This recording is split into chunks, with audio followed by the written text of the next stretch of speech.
ಆತ್ಮೀಯ ವಿದ್ಯಾರ್ಥಿಗಳೇ, ತಮ್ಮೆಲ್ಲರಿಗೂ ಕೂಡ JB ಎಕ್ಸ್ಪರ್ಟ್ ಸ್ಟಡಿ ವರ್ಡ್ ವಿಜಯಪುರಕ್ಕೆ ಸ್ವಾಗತ ಸುಸ್ವಾಗತ. ನಾನು ಇವತ್ತು ಮೊರಾರ್ಜಿ ಚಾಣಕ್ಯ ನಿಮ್ಮ ಮಗುವಿನ ಉಜ್ವಲ ಭವಿಷ್ಯದ ಮಾಣಿಕ್ಯ ವಿವಿಧ ವಸತಿ ಶಾಲೆಗಳ ಪ್ರವೇಶ ಪರೀಕ್ಷೆಗಳ ಗೆಲುವಿಗಾಗಿ ಅತಿ ಹೆಚ್ಚು ಅಂಕಗಳನ್ನು ಗಳಿಸಲು JB expert study word YouTube ಅನ್ನು ನಾವು ಪ್ರಾರಂಭಿಸಿದ್ದೀವಿ. ಈಗಾಗಲೇ ಯೂಟ್ಯೂಬ್ನಲ್ಲಿ ಮೊರಾರ್ಜಿ ಚಾಣಕ್ಯ ಅಂತಕ್ಕಂತಹ 1, 2, 3, 4, 5, 6 ವಿಡಿಯೋಗಳನ್ನು ನೋಡ್ಕೊಂಡಿರ್ತಕ್ಕಂತಹ 100 ಅಂಕದ ಪ್ರಶ್ನೆ ಪತ್ರಿಕೆಗಳನ್ನು ನಾವಿಲ್ಲಿ ಬಿಡಿಸ್ತಾ ಇದ್ದೀವಿ. ಇದನ್ನು ದಯವಿಟ್ಟು ನೀವು ಮೇಲಿಂದ ಮೇಲಿನ ನುಡಿದೇ ಆಗಿದ್ರೆ ನಿಮ್ಮ ಭವಿಷ್ಯ ಉಜ್ವಲಗೊಳ್ಳುತ್ತಾ, ನಿಮ್ಮ ಯಶಸ್ಸು ಖಂಡಿತ ಅಂತಕ್ಕಂಥ ಮಾತನ್ನು ಹೇಳ್ತಾ ನಾನು ಈಗಾಗಲೇ ಕ್ವಶನ್ ಪೇಪರನ್ನು ಬಿಡಿಸ್ತಾ ಇದ್ದೀನಿ. ಇದರಲ್ಲಿ ಕೀ ಆನ್ಸರ್ಗಳನ್ನ ಕೊಡ್ತಾ ಇದ್ದೀನಿ. ಕ್ವಶನ್ ಪೇಪರನ್ನು ಇದೆ, ಮೇಲಿನ ಮೇಲೆ ಸ್ಕಿಪ್ ಮಾಡದೆ ಪೂರ್ತಿಯಾಗಿ ನೋಡಿದರೆ ನಿಮ್ಗೆ ಗೊತ್ತಾಗಿಬಿಡುತ್ತೆ. ದಯವಿಟ್ಟು ತಾವೇನಾದರೂ ಹೊಸಬರಾಗಿದ್ದರೆ ಈ ಒಂದು ಚಾನಲ್ಗೆ ಸಬ್ಸ್ಕ್ರೈಬ್ ಮಾಡಿರಿ, ಲೈಕ್ ಕೊಡಿ, ಕಮೆಂಟ್ಸ್ ಮಾಡಿ ಅಂತಕ್ಕಂಥ ಮಾತನ್ನು ಹೇಳ್ತಾ, ಮಕ್ಕಳೇ, ಗ್ರಾಮೀಣ ಪ್ರದೇಶದಲ್ಲಿ ಅತೀ ಒಂದು ಯಶಸ್ಸಿನ ಪಯಣವನ್ನು ಹಿಡಿಲಿಕ್ಕೆ ಮಾಡ್ತಕ್ಕಂತಹ ಒಂದು ಉನ್ನತವಾಗಿರ್ತಕ್ಕಂಥ ಸಣ್ಣ ಪ್ರಯೋಗನೇ ನಮ್ಮ ಯೂಟ್ಯೂಬ್ ಚಾನಲ್. ದಯವಿಟ್ಟು ಕೂಡ ತಾವು ತಪ್ಪದೇ ವಿಡಿಯೋಗಳನ್ನ ನೋಡಿ ಅಂತಕ್ಕಂಥ ಮಾತನ್ನು ಹೇಳ್ತಾ, ಈಗ ಮಾದರಿ ಪ್ರಶ್ನೆ ಪತ್ರಿಕೆ 1 ಅಂತ ಪ್ರಾರಂಭಿಸ್ತಾ ಇದ್ದೀವಿ. ಕನ್ನಡ ನಮ್ಮ ಯೂಟ್ಯೂಬ್ನಲ್ಲಿ ಬಿಟ್ಟಿರ್ತಕ್ಕಂತಹ ಟಾಪಿಕ್ಗಳ ಮೇಲೇ ಕೆಲವೊಂದಿಷ್ಟು ಪ್ರಶ್ನೆಗಳನ್ನ ರಚಿಸಿ ನಾವೀಗಾಗಲೇ ಏನಪ್ಪ ಅಂದ್ರೆ ಇದರ ಪ್ರಶ್ನೆಗಳನ್ನ ರಚಿಸ್ತಾ ಇದ್ದೀವಿ, ಪ್ರಶ್ನೆಗಳನ್ನ ಚರ್ಚೆ ಮಾಡ್ತಾ ಇದ್ದೀವಿ. ದಯವಿಟ್ಟು ಆಲಿಸಿ ಮಕ್ಕಳೇ. ಹಾಗಾದರೆ ಕನ್ನಡ ವರ್ಣಮಾಲೆಯಲ್ಲಿರುವ ಮೂಲಾಕ್ಷರಗಳೆಷ್ಟು ಅಂತಂದ್ರೆ option A 47, option B 48, option C 50, option D 49. Option D 49 ಸರಿಯಾಗಿರ್ತಕ್ಕಂತಹ ಉತ್ತರ. ಕನ್ನಡ ವರ್ಣಮಾಲೆಯಲ್ಲಿರುವ ಒಟ್ಟು ಸ್ವರಗಳ ಸಂಖ್ಯೆ ಎಷ್ಟು ಅಂತ ಕೇಳಿದ್ರೆ ಆಪ್ಷನ್ ಎ 13. ಇನ್ನು ಕನ್ನಡ ವರ್ಣಮಾಲೆಯಲ್ಲಿರುವ ಅನುನಾಸಿಕ ಅಕ್ಷರಗಳು ಅಂತಕ್ಕಂಥದ್ದನ್ನು ಕೊಡಬೇಕಾಗಿತ್ತು. ನಾವು ನ ನ ಯ ಣ ಮ ಅಂತಕ್ಕಂಥದ್ದು ಬರಬೇಕಾಗಿತ್ತು. ಅಲ್ಲಿ ಆಪ್ಷನ್ ಸಿ ಆಗಿದ್ದನ್ನು ನಾವು ಗ್ರೇಸ್ ಮಾರ್ಕ್ಸನ್ನು ಕೊಡ್ತಾ ಇದ್ದೀವಿ. ಕನ್ನಡ ವರ್ಣಮಾಲೆಯಲ್ಲಿರುವ ವ್ಯಂಜನಗಳ ಸಂಖ್ಯೆ ಅಂತ ಕೇಳಿದಾಗ option A 32, option B 33, option C 34, option D 35 ಅಂತಕ್ಕಂಥದ್ದನ್ನು ಕೊಡ್ತಾ ಇದ್ದೀವಿ. ಇಲ್ಲಿ ಕನ್ನಡ ವರ್ಣಮಾಲೆಗಳ ಸಂಖ್ಯೆ ಆಪ್ಷನ್ ಸಿ 34. ಇನ್ನು ವರ್ಗೀಯ ವ್ಯಂಜನಗಳ ಸಂಖ್ಯೆ ಎಷ್ಟು ಅಂತ ಕೇಳಿದಾಗ ಆಪ್ಷನ್ ಸಿ 25 ವರ್ಗೀಯ ವ್ಯಂಜನಗಳು. ನೀವು ನೋಡಿರಿ, ಅಲ್ಪಪ್ರಾಣ 10, ಮಹಾಪ್ರಾಣ 10, ಆಮೇಲೆ ಅನುನಾಸಿಕ 5. ಅವರ್ಗೀಯ ವ್ಯಂಜನಗಳ ಸಂಖ್ಯೆ ಎಷ್ಟು ಅಂತ ಕೇಳಿದಾಗ 9. ಯ ರ ಲ ವ ಶ ಸ ಹ ಳ ಅಂತಕ್ಕಂಥದ್ದು 9 ಬರ್ತಾವ. ಇನ್ನು ಯೋಗವಾಹಗಳ ಸಂಖ್ಯೆ ಎಷ್ಟು ಅಂತ ಕೇಳಿದ್ರೆ ಅನುಸ್ವಾರ ವಿಸರ್ಗ 2 ಅಂತ ಬರ್ತಾವೆ. ಆಪ್ಷನ್ ಬಿ 2 ಅಂತ. ಇದನ್ನು ನೀವು ಸರಿಯಾಗಿ ನೋಡ್ಕೋಬೇಕು. ಸ್ಕ್ರೀನ್ಶಾಟ್ ಹೊಡ್ಕೊಡ್ರಿ, ಮನನ ಮಾಡ್ಕೊಡ್ರಿ, ಮತ್ತೆ ಕ್ವಶನ್ಸ್ಗಳನ್ನ ಕೇಳಿರಿ. ನಿಮಗೇನಾದರೂ ಡೌಟ್ ಇದ್ದರೆ ಕಮೆಂಟ್ಸ್ ಬಾಕ್ಸ್ನಲ್ಲಿ ಹಾಕ್ರಿ. ಇನ್ನು 8ನೇ ಕ್ವಶನನ್ನು ನೋಡ್ತಾ ಹೋಗೋಣ. 8ನೇ ಕ್ವಶನು, ಕಡಿಮೆ ಉಸಿರಿನಿಂದ ಉಚ್ಚರಿಸಲ್ಪಡುವ ವ್ಯಂಜನಗಳನ್ನು ನಾವೇನಂತ ಕರಿತೀವಿ ಅಂತಂದ್ರೆ ಅಲ್ಪಪ್ರಾಣ ಅಂತ ಕರಿತೀವಿ. ಆಪ್ಷನ್ ಎ ಅಲ್ಪಪ್ರಾಣ. ಮೂಗಿನ ಸಹಾಯದಿಂದ ಉಚ್ಚರಿಸಲ್ಪಡುವ ವ್ಯಂಜನಗಳಿಗೆ ನಾವೇನಂತ ಕರಿತೀವಿ ಅಂತಂದ್ರೆ ಅನುನಾಸಿಕ. ಇವೆಲ್ಲ ಟಾಪಿಕ್ಗಳನ್ನ ನಾವು ಈಗಾಗಲೇ ಯೂಟ್ಯೂಬ್ ಚಾನಲ್ ಲಾಂಗ್ ವಿಡಿಯೋಗಳಲ್ಲಿ ಹಾಕಿದ್ದೀವಿ. ಆ 1, 2, 3, 4 ಮೊರಾರ್ಜಿ ಚಾಣಕ್ಯದ ಒಂದು 6 ವಿಡಿಯೋಗಳನ್ನ ಅನುಸರಿಸಿದ್ದೇ ಆಗಿದ್ರೆ ಇವೆಲ್ಲ ಕ್ವಶನ್ಸ್ಗಳಿಗೆ ನೀವು ಉತ್ತರವನ್ನು ಕೊಡಬಹುದು. ಒಂದು ಮಾತ್ರ ಕಾಲದಲ್ಲಿ ಉಚ್ಚರಿಸಲ್ಪಡುವ ಸ್ವರಗಳಿಗೆ ನಾವೇನಂತ ಕರಿತೀವಿ ಅಂದ್ರೆ ವೃಷಸ್ವರ. Option A ವೃಷಸ್ವರ. ಕೆಳಗಿನವುಗಳಲ್ಲಿ ಯಾವುದು ದೀರ್ಘಸ್ವರ ಅಲ್ಲ ಅಂತ ಕೇಳಿದಾಗ ಆಪ್ಷನ್ ಡಿ ರು. ಇದು ದೀರ್ಘಸ್ವರ ಆಗಲ್ಲ. ನೆಕ್ಸ್ಟ್ ಮಕ್ಕಳೇ, ಕನ್ನಡ ವರ್ಣಮಾಲೆಯಲ್ಲಿರುವ ದೀರ್ಘ ಸ್ವರಗಳು ಎಷ್ಟು ಅಂತ ಕೇಳಿದ್ರೆ ಆಪ್ಷನ್ ಬಿ 7 ಅಂತ. ಹಾಗಾದರೆ ನ ಯ ನ ನ ಮಗಳು ಇವೇನು ಅಂತ ಕೇಳಿದ್ರೆ ಅನುನಾಸಿಕ ಅಕ್ಷರಗಳು, ಮೂಗಿನಿಂದ ಉಚ್ಚರಿಸಲ್ಪಡ್ತಕ್ಕಂತಹ ಅಕ್ಷರಗಳು ಅಂತ ಅನ್ಬೋದು. ನೀವು ಒಂದು ವೇಳೆ ಮೊರಾರ್ಜಿ ಚಾಣಕ್ಯ ಅಂತಕ್ಕಂತಹ ಒಂದು ಪ್ರಶ್ನೆ ಪತ್ರಿಕೆನ ನೋಡಬೇಕಾದ್ರೆ ನೀವು 1, 2, 3, 4, 5, 6 ಮೊರಾರ್ಜಿ ವಿಡಿಯೋಗಳನ್ನ ನೋಡಿದ್ದೇ ಆಗಿದ್ರೆ ನಿಮಗೆ ಈಸಿಯಾಗಿ ಆನ್ಸರನ್ನು ಮಾಡಲಿಕ್ಕೆ ಸಾಧ್ಯ ಆಗುತ್ತೆ ಮಕ್ಕಳೇ. ಹಾಗಾದರೆ ಬನ್ನಿ, ಇನ್ನು 14ನೇ ಕ್ವಶನ್ ಏನು ಅಂತ ಸ್ವಲ್ಪನ ನಾವು ನೋಡೋಣ. 14ನೇ ಕ್ವಶನ್ಗೆ ನಾವು ಆನ್ಸರನ್ನು ಹುಡ್ಕೋಣ ಮಕ್ಕಳೇ. ಹಾಗಾದರೆ ಒಟ್ಟು ಅಲ್ಪಪ್ರಾಣಗಳ ಸಂಖ್ಯೆ ಎಷ್ಟು ಅಂತಂದ್ರೆ ಆಪ್ಷನ್ ಎ 10 ಅಂತ. ಅಲ್ಪಪ್ರಾಣ 10 ಅದಾವ, ಮಹಾಪ್ರಾಣ 10 ಅದಾವ, ಅನುನಾಸಿಕ ಅಕ್ಷರಗಳು 5 ಅದಾವ. ಊ ಎನ್ನುವುದು ಏನು ಅಂತ ಕೇಳಿದ್ರೆ ಅದು ದೀರ್ಘಸ್ವರನೋ ವೃಷಸ್ವರನೋ ಪ್ಲುತಸ್ವರನೋ ಅಂತಕ್ಕಂಥದ್ದು ಕೇಳಿದಾಗ ಅದು ದೀರ್ಘಸ್ವರ ಅಂತ ಕರಿತೀವಿ. ಆಪ್ಷನ್ ಬಿ ದೀರ್ಘಸ್ವರ. ಇವುಗಳಲ್ಲಿ ಯಾವುದು ಅವರ್ಗೀಯ ವ್ಯಂಜನವಾಗಿದೆ? ನೋಡ್ರಿ, ಅವರ್ಗೀಯ ವ್ಯಂಜನ ಅಂತಕ್ಕಂಥದ್ದನ್ನು ಕೇಳ್ಯಾರ. ಅರ್ಥ ಆಗುತ್ತಲ್ಲ, ಅದಕ್ಕೆ ವರ್ಗೀಯ ಮತ್ತು ಅವರ್ಗೀಯ ಅಂತ ನಿಮಗೆ ಆಗಲಿ ಗೊತ್ತದ. ವರ್ಗೀಯದಲ್ಲಿ 25, ವರ್ಗೀಯದಲ್ಲಿ 9, ಲ ವ ಶ ಸ ಅಂದ್ರೆ ವ, ಆಪ್ಷನ್ ಬಿ ವ ಬಂತಲ್ಲ ಅದರಲ್ಲಿ, ಹಾಗಾಗಿ ಆಪ್ಷನ್ ಬಿ ಈಸ್ ಕರೆಕ್ಟ್. ಇವುಗಳಲ್ಲಿ ಯಾವುದು ವಿಜಾತಿಯ ಸಂಯುಕ್ತಾಕ್ಷರ ಅಂದರೆ ಮೇಲೆ ಬಂದಿರತಕ್ಕಂಥದ್ದು ಒತ್ತಕ್ಷರನೂ ಕೂಡ ಅದೇ ಅಕ್ಷರದ ಬಂದಿತ್ತು ಅಂದ್ರೆ ಅದು ಸಜಾತಿ, ಬೇರೆ ಬಂದಿತ್ತು ಅಂದ್ರೆ ಅದು ವಿಜಾತಿ. ಇಲ್ಲಿ ತ ಬಂದದ ಆಪ್ಷನ್ದಲ್ಲಿ ತೆಲುಗು ಕೂಡ ತ ಒತ್ತಕ್ಷರ ಅದ, ಆಮೇಲೆ ಪ ಅದ, ತೆಲುಗು ಕೂಡ ಪ ಒತ್ತಕ್ಷರ ಅದ, ಹೀಗಾಗಿ ಜ ಅದ, ಆಪ್ಷನ್ ಡಿ ಅದು ಕೂಡ ಒತ್ತಕ್ಷರ, ಹೀಗಾಗದ, ಅದಕ್ಕೆ ಆಪ್ಷನ್ ಸಿ ಈಸ್ ಕರೆಕ್ಟ್. ಇವುಗಳಲ್ಲಿ ಯಾವುದು ಸಜಾತಿಯ ಸಂಯುಕ್ತಾಕ್ಷರ ಅಂದರೆ ಮೇಲಕ್ಷರ ಕೆಳಗಡೆ ಅಕ್ಷರ ಸೇಮ್ ಬಂದಿರಬೇಕು, ಅದಕ್ಕೆ ಸಜಾತಿ ಅಕ್ಷರ ಅಂತ ಕರಿತೀವಿ ನಾವು. ಈಗ ಅಪ್ಪ, ಅಸ್ತ್ರ, ಖಡ್ಗ, ಸ್ಮರಣೆ ಅಂತಂದಾಗ ಪ ಮೇಲ್ಗಡೆ ಸಜಾತಿ, ಅದು ಕೂಡ ಕೆಳಗಡೆ ಬಂದಿರೋದ್ರಿಂದ ಸಜಾತಿ ಎಂದು ಕರಿತೀವಿ. ರಾಮನು ಶಾಲೆಗೆ ಹೋಗುತ್ತಾನೆ, ಈ ವಾಕ್ಯದಲ್ಲಿ ಅಡಿಗೆರೆ ಎಳೆದ ಪದವು ಯಾವ ಜಾತಿಯ ಅಕ್ಷರ ಅಂತ ಕೇಳಿದಾಗ ಮೇಲುತ್ತಾದ ಕೆಳಗುತ್ತಾದ, ಹೀಗಾಗಿ ಇದು ಸಜಾತಿಯ ಅಕ್ಷರ. ನೀವು ದಯವಿಟ್ಟು ಕೂಡ ವಿಡಿಯೋ ನಂಬರ್ 1, 2, 3, 4, 5 ಮೊರಾರ್ಜಿ ಚಾಣಕ್ಯ ವಿಡಿಯೋಗಳನ್ನ ಆಲಿಸಿದ್ದೇ ಆಗಿದ್ರೆ ಮಕ್ಕಳೇ ಪಟ ಅಂತ ಆನ್ಸರ್ ಮಾಡುವ ಒಂದು ಅವಕಾಶ ನಿಮಗೆ ಸಿಗತ್ತಾ. ಓಕೆ, ಹಾಗಾದರೆ ನೆಕ್ಸ್ಟ್ ನಾವು ವಿಜಾತಿಯ ಸಂಯುಕ್ತಾಕ್ಷರ ಪದ ಯಾವುದು ಅಂತ ಕೇಳಿದಾಗ ನಾವು ಇಲ್ಲಿ ನೋಡ್ರಿ, ಕೈಯತ್ತು, ಸದ್ಗುಣ, ಸಕ್ಕರೆ ಮತ್ತು ಹಣ್ಣು. ಆಮೇಲೆ ಇಲ್ಲಿ ವಿಜಾತಿಯ ಸಂಯುಕ್ತಾಕ್ಷರ ಯಾವುದಾಗಿದೆ ಅಂತಂದ್ರೆ ಸದ್ಗುಣ, ಮೇಲ್ಗಡೆ ದ ಅದ, ಕೆಳಗಡೆ ಗ ಅದ. ಇನ್ನು ಇಂಗ್ಲೀಷನು ಕೂಡ ಅಷ್ಟೇ ಮಕ್ಕಳೇ, ಬಹಳ ಚೆನ್ನಾಗಿ ಸೊಗಸಾಗಿ ಪಾಠ ಸ್ಪೀಚ್ಗಳನ್ನ ಹಿಡಿದೀವಿ.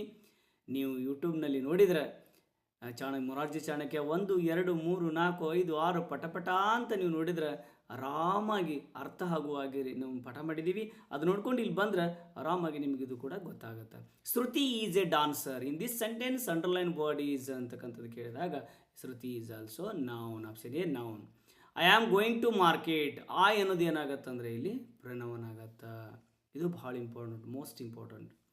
ಅಶೋಕ್ ಸಿಂಗ್ಸ್ ಎ ಸಾಂಗ್, ನಾ ಹಿಡಿದೀನಿ ಇಂಗ್ಲೀಷ್ನಲ್ಲಿ ಮಧ್ಯದಲ್ಲಿ ಬರ್ತಕ್ಕಂಥವು ಎಲ್ಲವೂ ಕೂಡ ಏನಾಗಿರ್ತಾವೆ ಅಂದ್ರೆ ಕ್ರಿಯಾಪದ ಆಗಿರ್ತಾವೆ, ಅದಕ್ಕೆ ಅದು ಏನಾಗತ್ತೆ ವರ್ಬ್ ಆಗತ್ತೆ.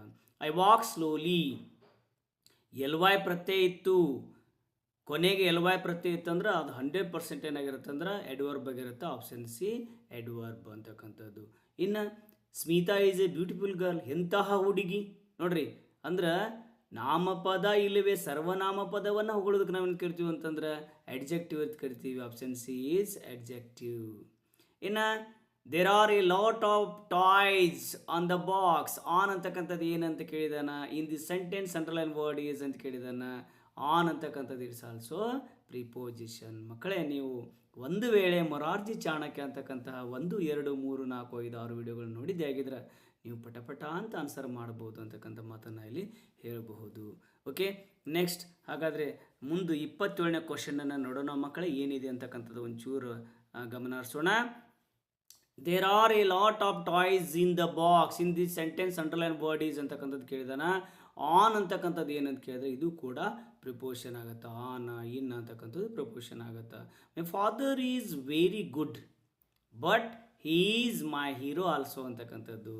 2 ವಾಕ್ಯಗಳನ್ನು ಅಥವಾ 2 ಶಬ್ದಗಳನ್ನು ಜೋಡಿಸೋದಕ್ಕೆ ನಾವೇನಂತ ಕರಿತೀವಿ ಅಂತಂದ್ರೆ ಕಂಜಕ್ಷನ್ ಅಂತ ಕರಿತೀವಿ. ಇದು ಕನೆಕ್ಷನ್ ಅಂತ ಆಗ್ಯದ, ಜೆ ಬಂದಿಲ್ಲ, ದಯವಿಟ್ಟು ಕೂಡ ಇದನ್ನು ಸರಿಪಡಿಸ್ಕೋಬೇಕು, ಕಂಜಕ್ಷನ್ ಅಂತ.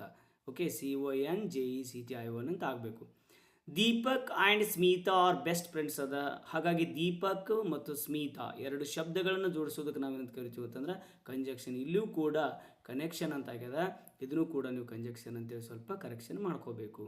Alas he had died, in this sentence underline word is ಅಂತಕ್ಕಂಥದ್ದು ಅಲಾಸ್ ಅಂತ ಬಂತು, ಎಕ್ಸ್ಕ್ಲೇಮೇಟರಿ ಮಾರ್ಕ್ ಬಂತು, ಉದ್ಗಾರವಾಚಕ ಚಿಹ್ನೆ ಬಂತು ಅಂದ್ರೆ ಅದು ಕಂಪಲ್ಸರಿ ಇಂಟರ್ಜೆಕ್ಷನ್ ಆಗಿರುತ್ತೆ, option A interjection. They go to market daily, in the sentence underline word is ಅಂತ. ದೇ ಅಂತಕ್ಕಂಥದ್ದು ಏನು ಅಂತ ಅಂಡರ್ಲೈನ್ ಮಾಡಿದಾಗ ನಾಮಪದ ಇಲ್ಲವೇ ನೋಡಿರಿ, ನಾಮಪದ ಬದಲಾಗಿ it use instead of noun, ನಾಮಪದದ ಬದಲಾಗಿ ಬಳಸು ಏನಂತ ಕರಿತೀವಿ ಅಂತಂದ್ರೆ ನಾವು ಪ್ರನೌನ್ ಅಂತ ಕರಿತೀವಿ, option B is pronoun. Anita cannot do that work immediately, in the sentence underline word is Anita ಅಂತಕ್ಕಂಥದ್ದನ್ನು ಅಥವಾ ಹೇಳಿದಿಲ್ಲ naming word, noun is a naming word, ಹೀಗಾಗಿ ಇದೇನಾಗುತ್ತೆ option A is noun. A mouse ran to the wall and hide dash the table, fill with appropriate preposition ಅಂತ ಕೇಳಿದಾಗ ಇದು ಏನಾಯ್ತಪ್ಪ ಅಂತಂದ್ರೆ ಇಲಿ ಓಡಿ ಹೋಗಿ ಎಲ್ಲಿ ಅಡ್ಕೊಂತು ಅಂತಂದ್ರೆ ಟೇಬಲ್ ಕೆಳಗಡೆ ಎಲ್ಲಕ್ಕೆ ಏನು ಬಳಸ್ತೀವಿ ನಾವು ಅಂಡರ್ ಅಂತ ಬಳಸ್ತೀವಿ. ಇನ್ನು ಸ್ವಲ್ಪ ನೀವು ದಯವಿಟ್ಟು ಕೂಡ ನಮ್ಮ ಮುರಾರ್ಜಿ ಚಾಣಕ್ಯ ಅಂತಕ್ಕಂಥ 1ನೇ ವಿಡಿಯೋ 2ನೇ ವಿಡಿಯೋ 3ನೇ ವಿಡಿಯೋ 4ನೇ ವಿಡಿಯೋ 5ನೇ ವಿಡಿಯೋ 6ನೇ ವಿಡಿಯೋಗಳನ್ನ ಅಬ್ಸರ್ವ್ ಮಾಡಿದ್ದೇ ಆಗಿದ್ರೆ ಇಂಥ ಕ್ವಶನ್ಸ್ಗಳು ನಮಗೆ ಈಸಿಯಾಗಿ ಬರ್ತಾವೆ. ಪುನಃಸ್ಮರಣೆಯಾಗಿ ಮತ್ತೊಂದು ಸಲ ನೋಡಿರಿ, ಸ್ಕಿಪ್ ಮಾಡಿ ಪೂರ್ತಿಯಾಗಿ ನೋಡಿರಿ ಅಂತಕ್ಕಂಥ ಮಾತನ್ನು ಹೇಳ್ತಾ, ಯಾಕಂದರೆ ಬಹಳ ಅದ್ಭುತವಾಗಿರ್ತಕ್ಕಂಥ ವಿಡಿಯೋಗಳನ್ನ ಮಾಡಿದ್ದೀವಿ. ನಿಮ್ಮ SSಗೆ ಮೂಲ ಮಂತ್ರ ಅಂತ ನಾವು ಹೇಳಬಹುದು. ಅಂತಹ ಸೂಪರ್ ವಿಡಿಯೋಗಳನ್ನ ನಾವೀಗ ಮಾಡಿದ್ದೀವಿ. ಓಕೆ, ಇಲ್ಲಿ ಇನ್ನೊಂದು ಕ್ವಶನ್ ನೋಡೋಣ. King is dash on the chair ಅಂತಕ್ಕಂಥದ್ದು. ಇಲ್ಲಿ ಕ್ರಿಯಾಪದವನ್ನು ಸೆಟ್ ಮಾಡಬೇಕು. ಸಿಟ್ಟಿಂಗ್, ವಾಕಿಂಗ್, ಜಂಪಿಂಗ್, ರನ್ನಿಂಗ್ ಅಂತ. ಇಲ್ಲಿ ಏನು ಬರುತ್ತೆ? The king is sitting on the chair ಅಂತಕ್ಕಂಥದ್ದು ಬರುತ್ತೆ. ಅದನ್ನು ಕೂಡ ನೀವು ಸ್ವಲ್ಪ ಗಮನವಿಟ್ಟು ಕೇಳಿದರೆ ಸಾಕು. ಇನ್ನು ನೆಕ್ಸ್ಟ್ 34ನೇ question. Karthik is dash in the field, fill in the blanks with dash ING form of verb ಅಂತಕ್ಕಂಥದ್ದು. ಇಲ್ಲಿ ರನ್ನಿಂಗ್ ಸ್ಪೆಲ್ಲಿಂಗ್ ಕರೆಕ್ಟಾಗಿ ನೋಡಬೇಕು. RUNNING ರನ್ನಿಂಗ್ ಕರೆಕ್ಟ್ ಆಗಿದೆ. ಇಲ್ಲಿ ರನ್ನಿಂಗ್ RU ಆಗ್ಯದ, ಡಬಲ್ N ಇಲ್ಲ. ಇಲ್ಲಿ RA ಆಗ್ಯದ, ಡಬಲ್ N ಬಂದದ. ಹೀಗಾಗಿ RAN ಆಗ್ಯದ. ಹಾಗಾಗಿ ಆಪ್ಷನ್ A ಈಸ್ ಕರೆಕ್ಟ್ ಅಂತಕ್ಕಂಥದ್ದು. ಆಪ್ಷನ್ A ಏನಾಗಿರುತ್ತಪ್ಪ ಅಂತಂದ್ರೆ ಕರೆಕ್ಟ್ ಆಗಿರುತ್ತೆ. ಅದಕ್ಕಾಗಿ ನಾನು ಸ್ವಲ್ಪ ಸರಿಯಾಗಿ ನೋಡ್ಕೋಬೇಕು. Running is correct. I am asking some questions. Asking ಅಂತಕ್ಕಂಥದ್ದು ಏನು ಅಂತ ಕೇಳಿದ್ರೆ, ಆಸ್ಕಿಂಗ್ ಈಸ್ ಆಲ್ಸೋ ವರ್ಬ್ ಅಂತಕ್ಕಂಥದ್ದು. ನಾವು ಅರ್ಥ ಆಗುತ್ತಲ್ಲ, ING ಪ್ರತ್ಯಯ ಇದು ವರ್ಬ್ ಆಗಿರುತ್ತೆ. C runs fast. ನಾವು ಕ್ರಿಯೆಯನ್ನು ವರ್ಣಿಸೋದಕ್ಕೆ ಇಟ್ ಡಿಸ್ಕ್ರೈಬ್ಸ್ ವರ್ಬ್. ಕ್ರಿಯೆಯನ್ನು ವರ್ಣಿಸೋದಕ್ಕೆ ನಾವೇನಂತೀವಿ ಅಂದರೆ ಅಡ್ವರ್ಬ್ ಅಂತ ಕರಿತೀವಿ. Option D is adverb. A place where wild animals live. ಇಲ್ಲಿ ವಾಸವಾಗಿರ್ತಾವ ಅಂತಂದ್ರೆ ಫಾರೆಸ್ಟ್ನಲ್ಲಿ. Swami Vivekananda gave his religious speech. ಧಾರ್ಮಿಕ ಒಂದು ಭಾಷಣವನ್ನು ನಮ್ಮ ಸ್ವಾಮಿ ವಿವೇಕಾನಂದರು ಎಲ್ಲಿ ಮಾಡಿದರು ಅಂದರೆ ಚಿಕಾಗೋದಲ್ಲಿ. Option C is correct. Cow gives us. ನಿಮಗೆಲ್ಲ ಗೊತ್ತದ, ಹಾಲು ಏನು ಕೊಡುತ್ತೆ, ಆಕಳು ಏನು ಕೊಡುತ್ತೆ ಅಂದ್ರೆ ಹಾಲನ್ನು ಕೊಡುತ್ತೆ. Option B is correct. ಇನ್ನು ನಿಮ್ಮ ಪೊಯಮ್ನಲ್ಲಿದೆ 5ನೇ ಒಂದು ತರಗತಿಯಲ್ಲಿ ಎಲಿಫೆಂಟ್ ಪೊಯಮ್ನಲ್ಲಿ ಬಂದಿದೆ. What colour is the elephant ಅಂದ್ರೆ ಆನೆಯ ಕಲರ್ ಏನಾಗಿತ್ತು ಅಂತಂದ್ರೆ ಆಪ್ಷನ್ ಎ ಈಸ್ ಗ್ರೇ. ದಯವಿಟ್ಟು ಈ ವಿಡಿಯೋಗಳನ್ನ ನೋಡಿದ್ರೆ 1 2 3 4 5 6 ವಿಡಿಯೋಗಳನ್ನ ನೀವು ಪರ್ಫೆಕ್ಟ್ ಆಗೋ ಥರ ಮನನ ಆಗೋ ಥರ ನೋಡಿದ್ದೇ ಆಗಿದ್ರೆ ನಿಮಗೆ ಇವು ಕ್ವಶನ್ಸ್ಗಳು ಬರ್ತಾವ ಅಂತಕ್ಕಂಥ ಮಾತನ್ನು ಹೇಳ್ತಾ ಮೋಸ್ಟ್ ಎಕ್ಸ್ಪೆಕ್ಟೆಡ್ ಕ್ವಶನ್ಸ್ಗಳನ್ನ ನಾವಿಲ್ಲಿ ಕೊಡ್ತಾ ಇದ್ದೀವಿ. ಇನ್ನು ಗಣಿತನ ಸ್ವಲ್ಪ ಚರ್ಚೆ ಮಾಡೋಣ. 2 ಅಂಕಿ ಅತಿ ಚಿಕ್ಕ ಸಂಖ್ಯೆ ಅಂತಕ್ಕಂಥದ್ದು. 2 ಅಂಕಿ ಅತಿ ಚಿಕ್ಕ ಸಂಖ್ಯೆ, ದೊಡ್ಡ ಸಂಖ್ಯೆ ಬಗ್ಗೆ ಮೇಡಮ್ರು ಬಹಳಷ್ಟು ನಿಮಗೆ ಮನಪೂರ್ವಕವಾಗಿ ಪಾಠವನ್ನು ಮಾಡಿದ್ದಾರೆ.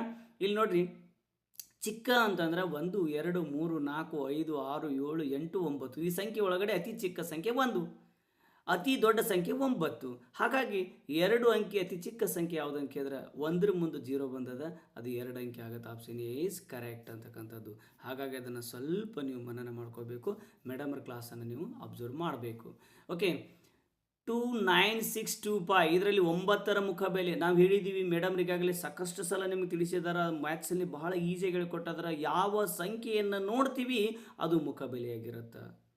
ಇನ್ನು ಬಿಡಿ, 10, 100, 1000, 10,000 ಇವು ಸ್ಥಾನ ಬೆಲೆ. ನೋಡಿದ್ದು ಮುಖಬೆಲೆ, ನಮಗೆ ಕಾಣೋದು ಮುಖಬೆಲೆ. ಓಕೆ, ಹಾಗಾಗಿ 9ರ ಮುಖಬೆಲೆ 9 ಆಗಿರುತ್ತೆ. Option B is correct. ಇನ್ನು 29625 ಇದರಲ್ಲಿ 9ರ ಸ್ಥಾನ ಬೆಲೆ ಅಂತ ಕೇಳಿದ್ರೆ 5 ಅಂತಕ್ಕಂಥದ್ದು ಬಿಡಿ ಸ್ಥಾನ, 2 ಅಂತಕ್ಕಂಥದ್ದು 10ರ ಸ್ಥಾನ, 6 ಅಂತಕ್ಕಂಥದ್ದು 100 ಸ್ಥಾನ, 9 ಅಂತಕ್ಕಂಥದ್ದು 1000 ಸ್ಥಾನ. ಹೀಗಾಗಿ 9,000 ಅಂತ ನಾವಿಲ್ಲಿ ಆಪ್ಷನ್ ಸಿ ಈಸ್ ಕರೆಕ್ಟ್. 1000ಕ್ಕೆ ಎಷ್ಟು ಹತ್ತುಗಳು ಬರುತ್ತವೆ ಅಂತಂದ್ರೆ ನೋಡ್ರಿ, 1000ಕ್ಕೆ ಎಷ್ಟು ಬರ್ತಾವ, 1000ಕ್ಕೆ ಹತ್ತುಗಳು ಎಷ್ಟು ಬರ್ತಾವ ಅಂತ. 10 ಅಂದ್ರೆ 100, 1000 ಅಂತಕ್ಕಂಥದ್ದು. ಅದಕ್ಕೆ ಏನು ಬರ್ತಾವಪ್ಪ ಅಂದ್ರೆ ಆಪ್ಷನ್ ಡಿ ಈಸ್ ಕರೆಕ್ಟ್. 10,000ಕ್ಕೆ ಎಷ್ಟು ನೂರುಗಳು ಬರ್ತಾವ? 10,000ಕ್ಕೆ 1,000ಕ್ಕೆ ಎಷ್ಟು ನೂರುಗಳು ಬರ್ತಾವ? 10 ಅಂತಂದ್ರೆ 10,000ಕ್ಕೆ ಎಷ್ಟು ಬರ್ತಾವ? 100 ಬರ್ತಾವ. Option D is correct. 1,00,000ಕ್ಕೆ ಎಷ್ಟು ಸೊನ್ನೆಗಳು? 1 ಇಡ್ತೀವಿ, ಅದರ ಮುಂದೆ 5 ಸೊನ್ನೆ ಇಡ್ತೀವಿ. 5 ಸೊನ್ನೆ ಇಟ್ಟಾಗ ಅದೇನಾಗತ್ತಪ್ಪ ಅಂತಂದ್ರೆ 1,00,000 ಅಂತ ಆಗತ್ತೆ. ಅದಕ್ಕಾಗಿ ಅದನ್ನು ಸ್ವಲ್ಪ ಸ್ಕ್ರೀನ್ಶಾಟ್ ಹಿಡ್ಕೊಡ್ರಿ, ಮನನ ಮಾಡಿಕೊಡ್ರಿ. ಎಕ್ಸಾಮ್ಸ್ ಅನೇಕ ಬಂದದ ಮಕ್ಕಳೇ, ಟೈಮ್ ಪಾಸನ್ನು ಮಾಡಬೇಡ್ರಿ. ಮೇಲಿಂದ ಮೇಲೆ ನಮ್ಮ ಯೂಟ್ಯೂಬ್ ಚಾನಲ್ನ ವೀಕ್ಷಣೆ ಮಾಡಿದ್ದಾಗಿದ್ರೆ ನೀವು ಭಾಳಷ್ಟು ಮನನ ಆಗ್ತೀರಿ ಅಂತಕ್ಕಂಥ ಮಾತನ್ನು ನಾನು ಇಲ್ಲಿ ಹೇಳಲಿಕ್ಕೆ ಇಷ್ಟಪಡ್ತೀನಿ. ಇನ್ನು ಕೆಲವೊಂದಿಷ್ಟು ನಾನು ನಿಮಗೆ ತಿಳಿಸ್ಲಿಕ್ಕೆ ಇಷ್ಟಪಡ್ತೀನಿ, ನೋಡ್ರಿ. ಹಾಗೆ ಇನ್ನು 47ನೇ ಕ್ವಶನನ್ನು ಒಂಚೂರು ನಾವು ಡಿಸ್ಕಷನ್ನು ಮಾಡೋಣ. 47ನೇ ಕ್ವಶನ್ನು, 10,000ಕ್ಕೆ ಎಷ್ಟು ಸೊನ್ನೆಗಳು ಬರುತ್ತವೆ ಅಂತ ಕೇಳಿದ್ದೀರಿ. 10,000ಕ್ಕೆ 4 ಸೊನ್ನೆಗಳು ಬರುತ್ತವೆ. ಅತಿ ಚಿಕ್ಕ ಬೆಸ ಸಂಖ್ಯೆ ಯಾವುದು ಅಂತ ಕೇಳಿದ್ರೆ ಅತಿ ಚಿಕ್ಕ ಬೆಸ ಸಂಖ್ಯೆ 1. ಇನ್ನು 2, 8, 7, 0, 4 ಗೆರೆ ಎಳೆದ ಸಂಖ್ಯೆಯ ಸ್ಥಾನ ಬೆಲೆ ಎಷ್ಟು ಅಂತ ಕೇಳ್ಯಾರ. 4 ಅಂತಕ್ಕಂಥದ್ದು ಬಿಡಿ ಸ್ಥಾನ, 0 ಅಂತಕ್ಕಂಥದ್ದು 10ರ ಸ್ಥಾನ, 7 ಅಂತಕ್ಕಂಥದ್ದು 100ರ ಸ್ಥಾನ, 8 ಅಂತಕ್ಕಂಥದ್ದು 1000 ಸ್ಥಾನ. ಹೀಗಾಗಿ ಆಪ್ಷನ್ ಬಿ ಈಸ್ 8,000. 2, 7, 3, 0, 4 ಗೆರೆ ಎಳೆದ ಸಂಖ್ಯೆ ಮುಖಬೆಲೆ ಅಂತ ಕೇಳಿದಾಗ 7ರ ಮುಖಬೆಲೆ 7 ಆಗಿರತ್ತ. ಮೇಡಮ್ ಹೇಳಿದ್ರಾಗಲೇ ನಮಗೆ ಕಾಣುವ ಸಂಖ್ಯೆ ಮುಖಬೆಲೆ. ಹಾಗಾಗಿ 7 is correct. Option is correct. 26704 ಗೆರೆ ಎಳೆದ ಸಂಖ್ಯೆಯ ಸ್ಥಾನ ಬೆಲೆ ಎಷ್ಟು ಅಂತ ಕೇಳಿದಾಗ 6,000. ಹಾಗಾಗಿ ಆಪ್ಷನ್ ಎ ಈಸ್ ಕರೆಕ್ಟ್.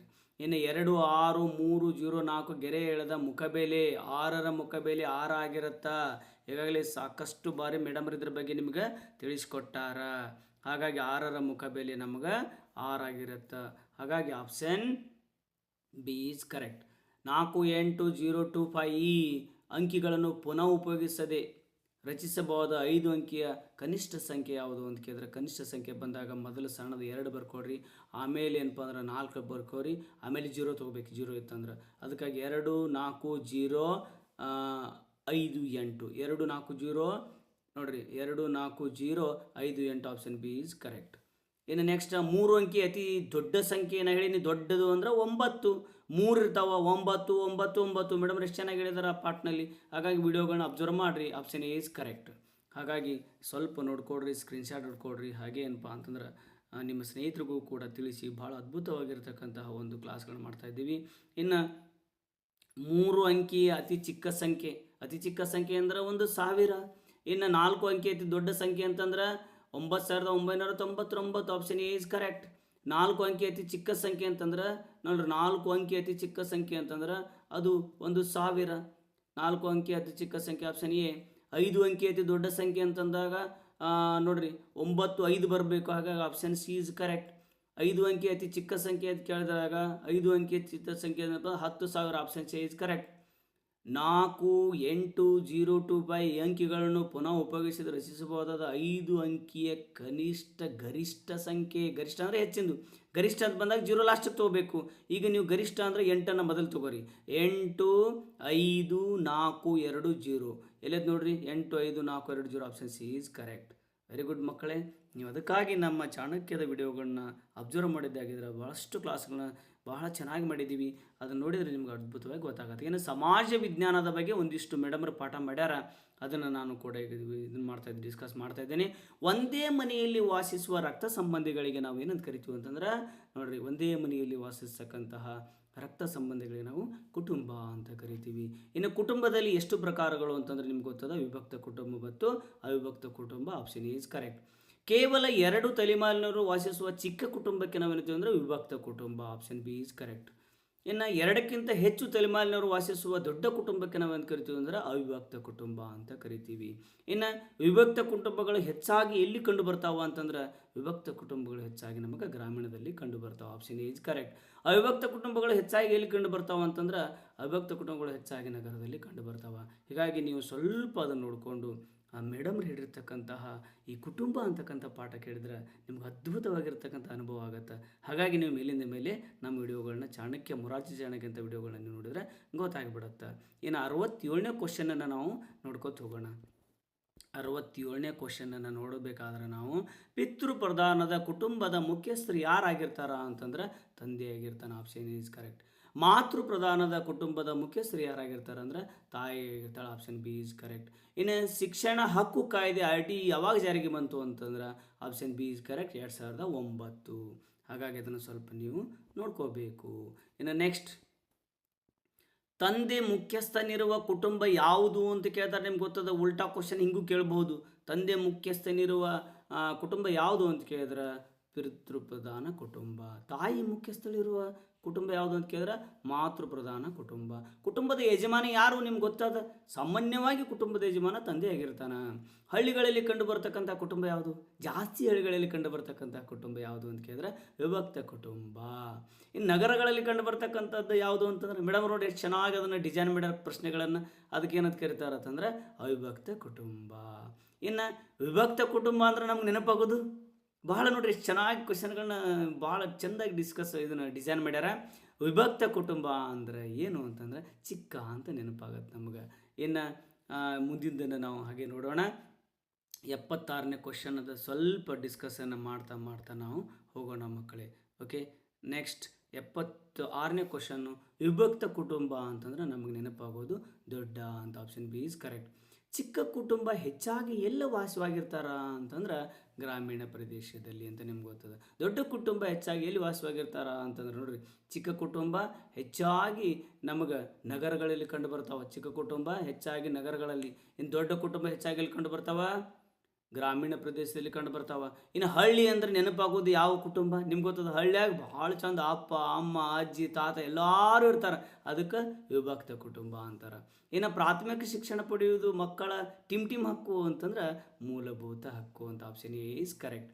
ಹೀಗಾಗಿ ಏನಪ್ಪ ಅಂದ್ರೆ ಸ್ವಲ್ಪ ಅದನ್ನು ನೀವು ನೋಡಿದ್ರೆ ಗೊತ್ತಾಗಿಬಿಡುತ್ತೆ. ಸ್ಕ್ರೀನ್ಶಾಟ್ ಹೊಡ್ಕೊಡ್ರಿ, ಗೊತ್ತಾಗತ್ತೆ ಆನ್ಸರ್ಗಳು. ಇನ್ನು ನೆಕ್ಸ್ಟ್ ಸಾಮಾನ್ಯ ವಿಜ್ಞಾನ ಅನ್ನೋದ್ರ ಬಗ್ಗೆ ಒಂಚೂರು ಡಿಸ್ಕಸ್ ಮಾಡಿ ಕ್ಲಾಸನ್ನು ಮುಗಿಸೋಣ ಮಕ್ಕಳೇ. ಹಾಗಾಗಿ ತಾವೇನಾದರೂ ನಮ್ಮ ವಿಡಿಯೋಗಳನ್ನ ನೋಡಿಲ್ಲ ಅಂದ್ರೆ ಮೊರಾರ್ಜಿ ಚಾಣಕ್ಯ ಅಂತಕ್ಕಂಥ ಯಶಸ್ಸಿನ ಮೆಟ್ಟಿಲನ್ನು ನೀವು ಗೆಲ್ಲೇಬೇಕು ಅಂತಂದ್ರೆ ನಮ್ಮ ವಿಡಿಯೋಗಳನ್ನ ಆಲಿಸ್ಬೇಕು ಮಕ್ಕಳೇ. ಸೂಪರ್ ಆಗಿರ್ತಕ್ಕಂಥ ವಿಡಿಯೋಗಳಿದಾವೆ.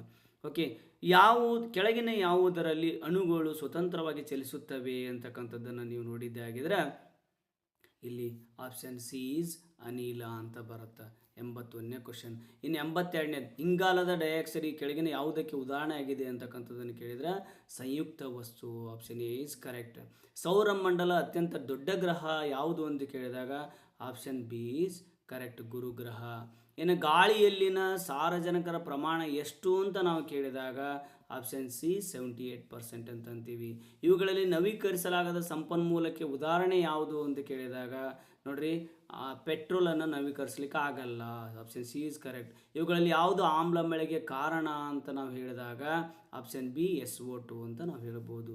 ಅದಕ್ಕಾಗಿ ಮೇಲಿಂದ ಮೇಲೆ ಸ್ಕ್ರೀನ್ಶಾಟ್ ಹೊಡ್ಕೊಡ್ರಿ. ಸಾಮಾನ್ಯ ವಿಜ್ಞಾನನೂ ಕೂಡ ಅಷ್ಟೇ ನಿಮಗೆ ಇಂಪಾರ್ಟೆಂಟ್ ಆಗಿರ್ತದೆ ಅಂತಕ್ಕಂಥದ್ದನ್ನು ನಾವಿಲ್ಲಿ ಹೇಳಬಹುದು.